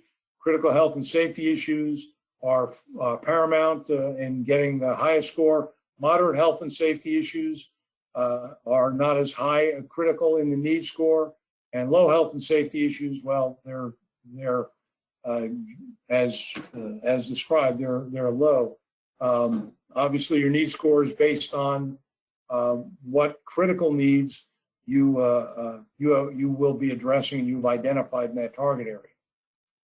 And impact, DCA 5, you've described all the needs in DCA 4. DCA 5 will outline exactly how you're going to address all the needs you described in 4. The $750,000 or $1 million doesn't go as far as it once did. And what you may have is a large target area that you are not going to be able to complete addressing all the needs for. So what we're looking for you to do there is a phased approach. We have a large area that has needs that we want to address. However, we're going to do phase 1, phase 2, phase 3, so on and so forth across the board to address what how the community is going to approach the needs for that larger area. And what we would love to see in the application is not only what you're going to do with this phase, and again, if this is applicable, we want to know what the plans are for future phases, and there should be some detailed narrative as to how you're going to address future phases, as well as the identification of where those phases would be on the map. We, of course, need the number of persons who will benefit directly by the activities proposed under this program. And one of the considerations we look at is the CDBG cost per person. Again, going through the impact, we want to describe the effect the successful project will have, not only on the target area, but for the entire community. We want 100% of the described needs in DCA4 addressed, whether it be through CDBG funds or through other resources. We want all the needs in order to gain the maximum points under this category. We want all the needs to be realistically addressed one way or another. And other resources or strategies to address needs unmet by CDBG funds, we want them identified and documented in detail. And the idea, and Melissa's going to talk a little bit more about this, is that concentration of the activities in as small a target area as funding will allow is the ideal, because we want to achieve maximum impact in that target area. And again, a phased approach is acceptable, moving from one little neighborhood to another in a particular location in that community. Again, financial participation. We want you to tell us exactly what formula are going to achieve. The most common formula we see now is that X% of folks at different levels of the area median income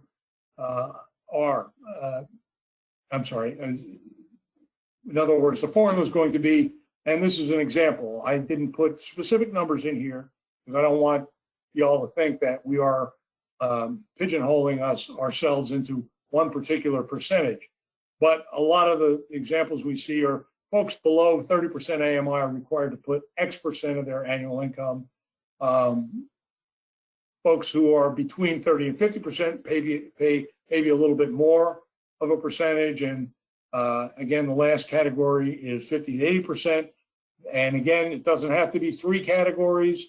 And we are not describing that, but we want it, we want the financial participation to make it obvious to the participant that they have an investment in their own housing unit. And of course, what we found over the years is that the more investment they make, the more likely they are to take care of the repairs once they're done. And let's just go over some successful strategies we've seen. Mandatory home buyer counseling. If you're proposing home buyer assistance, we want home buyer counseling to be done. Credit counseling, if you're going to, that's going to be part of your program, we want you to document that. Employment training, anything you can do to give us a holistic approach to neighborhood revitalization, not just fixing the individual unit itself, but other opportunities that you may be able to afford the residents of that area to improve their lives and how to better make the community more livable. And again, if you're not addressing all the problems of CDBG funds, how those issues will be addressed by other partners or by the local government. Again, compliance with regulations. Acquisition has to be in compliance with URA. If you're going to demolish and clear a blighted structure, that the owner of that structure has to be identified and has to be provided the URA information up front. We do want that process to be followed. We also want you to identify and get a commitment from those folks that they're willing to sell or donate that structure or those properties up front. It's also true for easements for any public facility improvement. And again, we will talk more about URA in the recipient's manual. If you have any questions, give me a call. We'll certainly talk about it. Relocation, if you're going to do permanent relocation, God help you.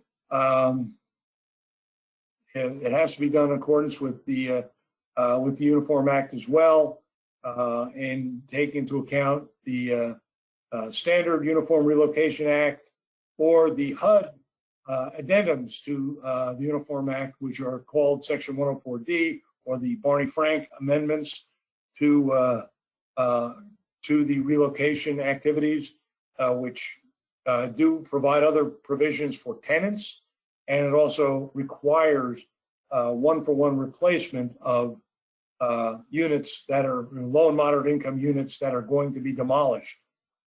They need under the Barney Frank rules, those units need to be replaced in the community. If you are going to do relocation, you have to identify other available resources, and you have to provide a basis for the relocation activities and the budget that you're going to propose to us, current versus available rents, rates, so on and so forth. New construction is generally not allowed with CDBG funds unless it's last resort, where no available resources exist. You're relocating someone and there is no comparable units in the community you can build, or if the cost of an existing unit exceeds the allowable limits. And again, if you're going to do that, we should talk offline and on a case-by-case basis. The other new construction eligibility is those activities that are being done by an approved community-based development organization. So new construction is allowable under certain circumstances that are limited using CDBG funds. And if you want to do that, again, let's talk one-to-one. Again, real quick, for target areas, we want to see a unit-by-unit analysis that are keyed to a map, pictures of all units and problems described, interior and exterior, and list of the deficiencies with photo documentation. Provide the target area data. Again, the map had that information that I showed you a little earlier, but we want to know exactly what's going on in that target area you've chosen. We want you to provide cost estimates, and again, keep in mind that the actual work of this may be 1 or 2 years away. We want you to budget as appropriately as you can. Again, we have a very, very fluid building materials market right now, and I wish I had a crystal ball to tell you that the prices will stabilize over the next year, but I don't. So again, it's up to y'all to provide us reasonable estimates based on the cost estimate and walkthrough that you've made. Don't forget the budget for lead hazard control for units built prior to '78, and CDBG will pay for all the lead-based paint costs, even in an investor-owned unit. Okay, want to make sure that we're not moving folks into places with lead hazards. Honestly, for city or countywide programs, they are eligible based on our scoring criteria. The type of application may struggle to be competitive. We don't see a lot of impact on a county or citywide program. If you want to try to present that to us, it's certainly something you can do, but you're probably putting yourself at somewhat of a disadvantage at this point. And of course, if you do choose to do that, we want to know how the units were chosen in a fair and equitable manner, and that has to be described in the application itself. And we want you to provide a description of the conditions jurisdiction-wide. It's very important for us to be able to give that application as much consideration as possible. And again, include an overall assessment of need and a justification for the chosen units. Provide that financial plan, imperative. That is a required form, and make sure that when we look at that, all the costs on that form align with the cost you submitted by the individual unit analysis, and we don't see any inconsistencies. And again, it's a fillable Excel form, and it's available for download on our website under the CDBG applicants materials section in the CDBG website module. This is an example of what it looks like, okay? And again, it's a fillable form with a drop-down box for what activity you're going to have. You fill out the rest of the information directly. And again, that's what the drop-down box looks like. Those are the activities that basically you're going to identify a unit in the target area, and those are basically the 4 activities that you're going to propose: rehabilitation, reconstruction, acquisition and clearance, or no activity, no action at all. House by house analysis, units keyed to a map. Am I saying this enough? Provide pictures, interior and exterior, unit by unit cost estimates, lists of deficiencies, narrative about that unit. And again, for reconstruction, the feasibility test form is required. And this is the feasibility test form, again, available on our website. That is not at this point a fillable form. Perhaps one day it will be. In any case, this is the test as to, either structural feasibility or economic feasibility, how you derive that reconstruction is the, or whatever activity you choose, that the activity you chose is the most financially sound choice for that particular unit. Statutory references, you can certainly find all of these online. These are the references, and you can go to the federal website and look them all up. And lastly, if you have a project, please feel free to discuss it with me or with our field reps or with whomever at DCA. We're happy to talk about a project that you are trying to develop, and our hope is to keep you on the right path with something that we think will help you submit a competitive application to us. So be happy and feel free to give us a call or email us with questions, or we're thinking about doing this. Does this make sense? That kind of thing. Happy to discuss that. And it's better to discuss it prior to June 4th than after June 4th. At this point, I'm about done. So before we turn it over to Melissa, are there any questions you have for me? Thank you, Glenn. Yes, there are a few questions that are actually focused on the down payment assistance activity that you mentioned earlier. Sure. The first question is, can down payment assistance programs be targeted to areas identified in their GIC strategy? And if so, can that down payment assistance be higher for those areas? Okay, again, if you call it down payment assistance, it's subject to HUD rules. We cannot change that. If you call it home buyer assistance, as I said, there are different strategies you can use to try to go beyond the 50%. Okay, so generally we're going to call it home buyer assistance, right?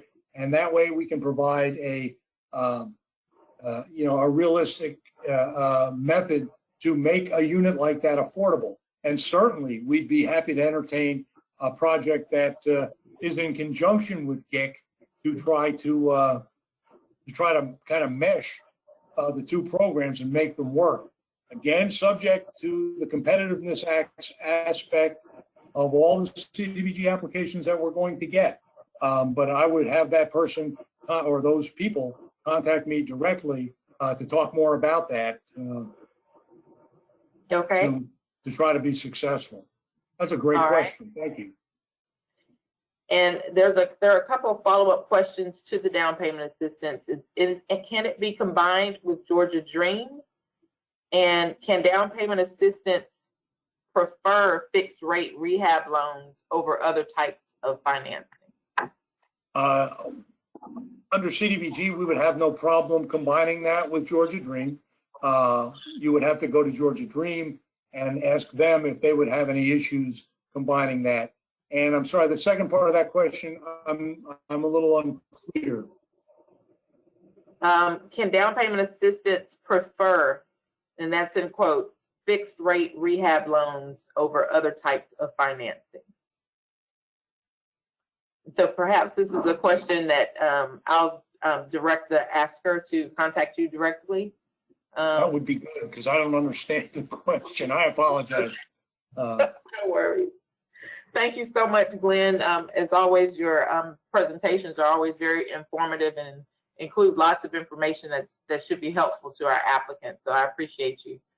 Okay, so the last question I have is, who looked up Joe Relaford during this thing? You don't have Nobody. to answer. Nobody. Okay. Can you hear me, Well, do Glenn? it. If you're a baseball fan, it's a very interesting story that I had never heard until this morning. Can you hear me, Glenn? Yes. I have a question about the Exhibit H financial plan. Okay. What's the question? I need to know, well, I have two-part question. I need to know, I always add a column for asbestos and demolition if I'm doing reconstruction. That's not on your financial form. Do you want me to include that in the cost of the reconstruction, or do you want me to continue to keep adding my little column? You can add the column. I don't have a problem with that. Again, you know, right. We do have, there is a column on there, I believe, of other resources, but if CDBG is paying for it, okay, then we want that to be included in the CDBG portion, you know, the dollar amount in the CDBG portion, okay? Mm-hmm. So, and explain that to us, is that the rehab costs are X, but we are also, and again, are you limiting that to just demolition and clearance, or are you including that for rehab as well? Or reconstruction for that matter, obviously. Yeah, for reconstruction, it's always with reconstruction, and it depends on rehab, what we're doing. Yeah, that's fine. We're not taking off the roof and things like that. We don't do that. Okay. Then my second so part, yeah. Okay, go ahead. My second part is in the column where you pick the activity, restriction, rehabilitation. It says no action. Right. So if there are 50 houses in the target area, you want all 50 on the financial plan, or just all 50's the better way to do it. Gives us the big picture. May include or may preclude additional sheets. okay? I just wanted to make sure. Sure. Good to talk to you, Glenn. That's all I have. Good talking to you, Linda, as always. Are there any other questions?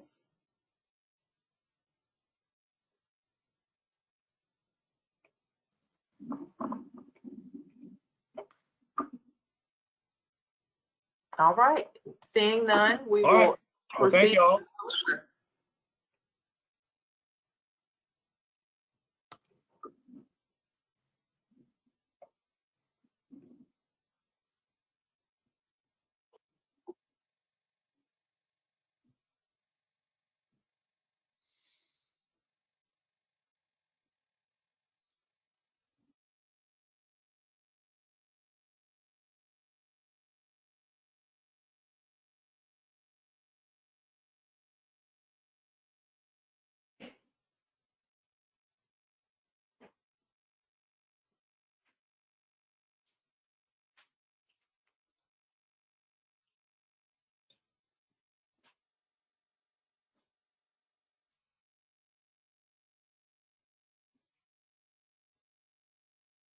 Hello, Kim.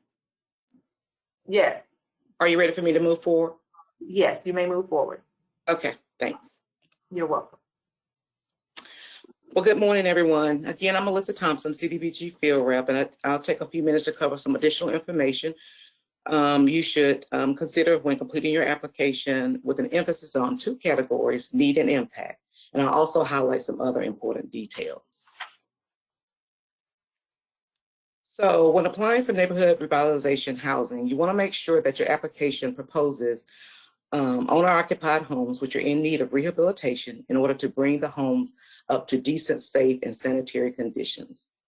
The proposed repairs should correct deficient conditions which may have been caused by deferred maintenance and a lack of financial resources. Applications must demonstrate that housing repairs are needed in order for the homeowner to continue to occupy the home in a safe and sanitary environment. Housing rehab is not designed for maintenance or housekeeping. It is the homeowner's responsibility to maintain their home, and you should share this statement with the homeowners who receive assistance. The importance of maintenance and upkeep of the property should be emphasized to each homeowner who receives assistance. So let's talk a little bit about need when describing need within your application. The need must be documented, and I think Glenn kind of covered some of the same information. I just want to reiterate it. And you should be very specific. And please, by all means, submit clear photos. Also, photos should be labeled for each unit and the unit number, address, and a brief description of the repairs that are needed. So give us just a little detail on, we'll describe the repairs that are needed for the unit. Not having enough photos or clear photos could hurt your application score. And I have a couple examples of photos to share with you later. The need must support the budget for the proposed activity. And as Glenn mentioned, DCA 3 should describe the needs of the entire community. And DCA 4 should describe the need for the chosen target area as well as the needs the project will address. So when determining the severity of need of the repairs, the housing panel uses a matrix which includes levels of low, moderate, high, and extremely high to rate the severity of the need for repairs. And again, good photos are a must for the panel to rate the repairs appropriately. So you really want to make sure that your photos are clear and the descriptions are clear that you provide when you label them. So here's a example of a photo, as I mentioned earlier. As you can see, it's labeled with the unit number, the address of the property, and also a brief description of the repairs or what's in disrepair for this unit. Here's another example. This is on the inside of the unit. Again, the picture is very clear. It's labeled with the unit number, the repairs that are needed, and it also lists the area in which the damage is done within the home. But once again, it's clear, and we can tell exactly what we're looking at in this photo. And the last example of a photo, when it comes to the elevations, you want to make sure that you get photos of all 4 elevations, and be sure to identify which area of the elevation, which view it is on the photo. So when documenting ownership, you can include a copy of the Q Public Report, a copy of a deed, and as Glenn mentioned earlier, a copy of a life estate agreement. That will be okay as well. And if there's a discrepancy with who occupies the property or who owns it, be sure to include a detailed explanation. If rehabilitation is not feasible, reconstruction, of course, is an eligible activity. However, the unit must be occupied. If the unit has been vacant and if the utilities have not been in service for a long period of time, that unit will not be considered as being occupied.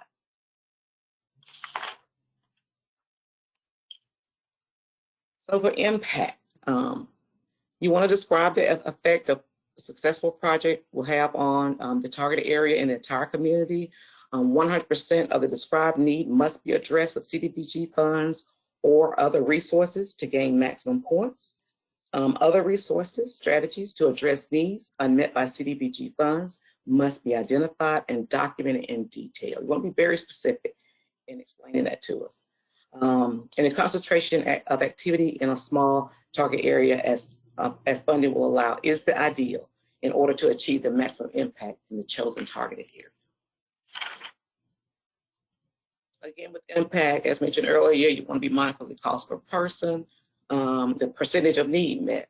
Again, larger target areas are more difficult to meet 100% of the need than smaller target areas.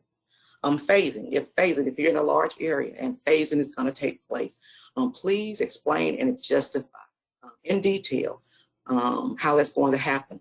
Not just a simple sentence, such as phasing will take place. Give us more details. In other words, explain the plan for phasing. And also explain how other units will be addressed in those areas. Here's a sample of a targeted area. Just want to show the smaller targeted area and a concentrated impact it would have. And this is a sample or an example of a larger targeted area with diluted impact.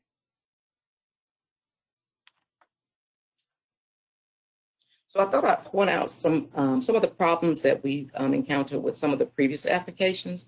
Things such as having 100% or proposing 100% grants and 100% deferred payment loans. Proposed unit deficiencies not adequately described. Per unit cost estimates not included or too high. Proposing flat participation amounts for all participants regardless of their income level, and failure to present a clear financial plan and owner participation formula. And Glenn went over that in a lot of detail earlier with the written commitment from owners. Additional problems, not having a convincing commitment from a landlord if you're proposing rental properties. The lack of consistency throughout the application, where numbers do not add up or differ from one section to another. Numbers on DC8 does not reconcile with numbers projected in DCA 5.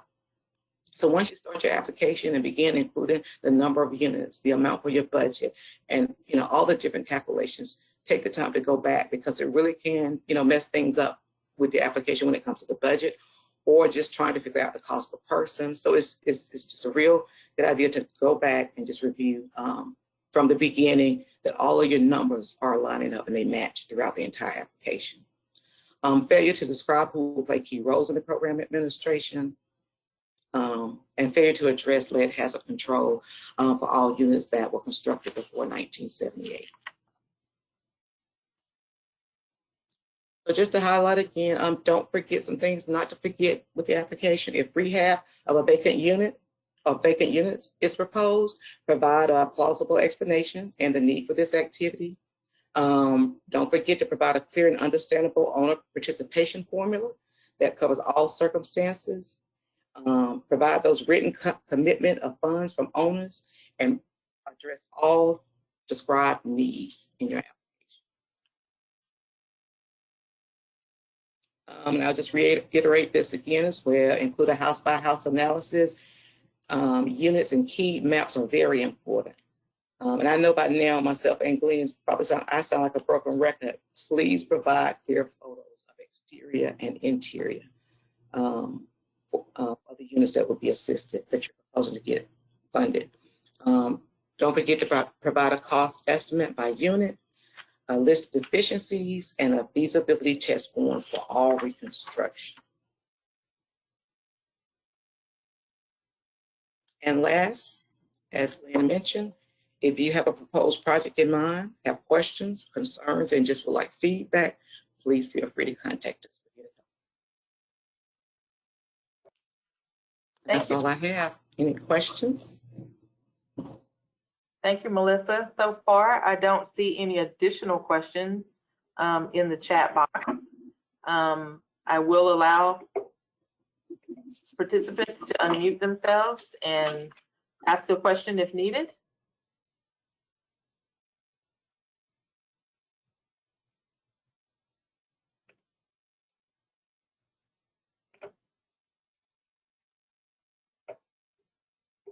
All right.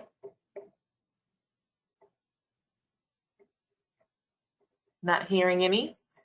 So if we don't have any questions, of course, at any time, if you have any questions about any of the presentations that we have had this morning, feel free to add them to the chat feature. We will revisit them in the second half of the day.